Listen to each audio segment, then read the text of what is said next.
Warm up கேமில் 54 ரன்ஸில் all out ஆன team first மேட்சை வின் பண்ணி லீட் எடுக்கிறாங்க. செம்ம டர்ன் அரவுண்டில்.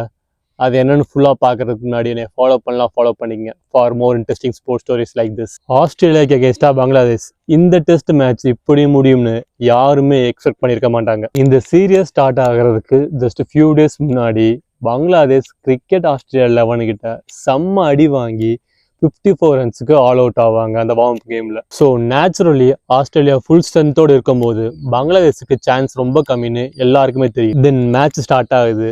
ஆஸ்திரேலியா ஃபர்ஸ்ட் இன்னிங்ஸில் 198க்கு ஆல் அவுட் ஆகுறாங்க. Bangladesh fast bowler Hasan Mahmud 6 wickets எடுத்து ஆஸ்திரேலியா பேட்டிங் லைனப்பை கம்ப்ளீட்டாக கொலாப்ஸ் பண்ணுறாரு. தென் ஸ்டீவன் ஸ்மித் 71 ரன்ஸ் அடிச்சு கொஞ்சம் ஃபைட் பண்ணுறாரு.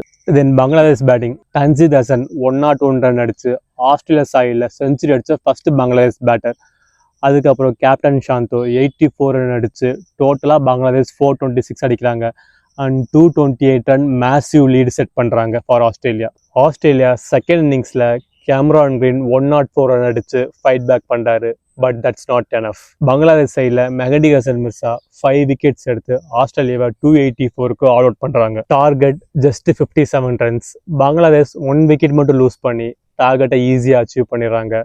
And Bangladesh beat Australia by 9 wickets. Australia சைடில் பங்களாதேஷோட first ever test victory. And the craziest part, few days before 54 all out, and now mighty Australia 9 wickets defeat பண்றாங்க. This is one of the biggest test upsets that Bangladesh has ever produced. Last ஒரே ஒரு fact மட்டும் சொல்லிடுறேன். This was Bangladesh first test in Australia since 2003. பங்களாதேஷ்க்கு இதோட just test win மட்டும் இல்லை, Australia சாயிலில் அவங்க cricket history எழுதின ஒரு நியூ சாப்டர். பட் வெயிட், இன்னும் இந்த சீரீஸ் முடியல. செகண்ட் டெஸ்ட் மேட்ச்சில் ஆஸ்திரேலியா கம்பேக் கொடுப்பாங்களா இல்லை மாட்டாங்களா?